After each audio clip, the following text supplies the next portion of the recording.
aca première demi-finale baa ngi noonu la moom bel xandax la région de Kaolack département bu Guinguinéo commune bu Ourour waaw Cheikh Ndiaye Tande Mayo soob jogul général Diouf Mbour deuxième demi-finale ak 100% Kungkung séeréer Nokia bu Kungkung américain boy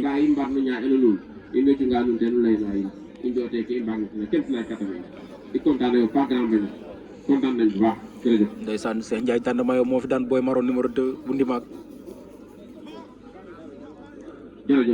Nokia Kungkung daan Lamine Diop Radiakhé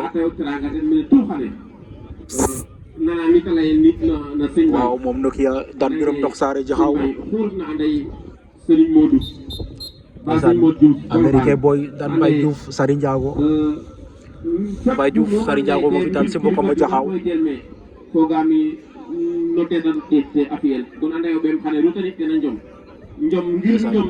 général Diouf Mbour daan quart de finale am moom daan Diène bu Bélé be te demi-finale yaa ngi noonu Cheikh Ndiaye Tande Mayo général Diouf je am na ngem jàpp ba mu dëgër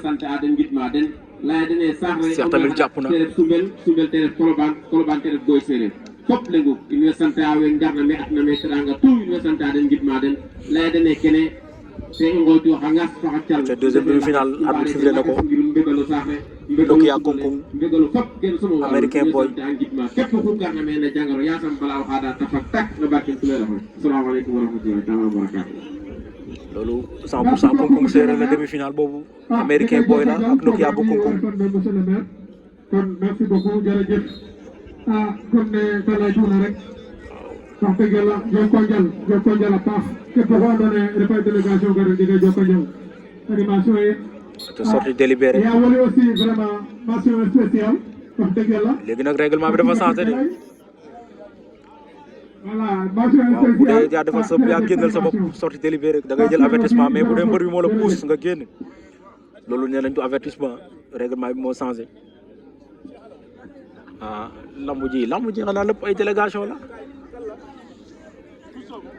yoo fi ñëw ba tey délégation la ñuy présenté de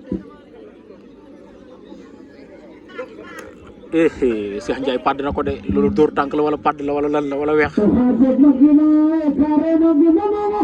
wax li wax leen ne lamb ji yëpp ay délégation la xanaa xaw ne waaye dul la ay voisins la ñu ñoom ñoo dëkk général taf na ko placage général Diouf Mbour Cheikh Ndiaye Tande Mayo waaw waaw général Diouf daan na Cheikh Ndiaye Tande Mayo général Diouf Mbour daan na Cheikh Ndiaye Tande Mayo général Diouf en finale waaw di courage Tande Mayo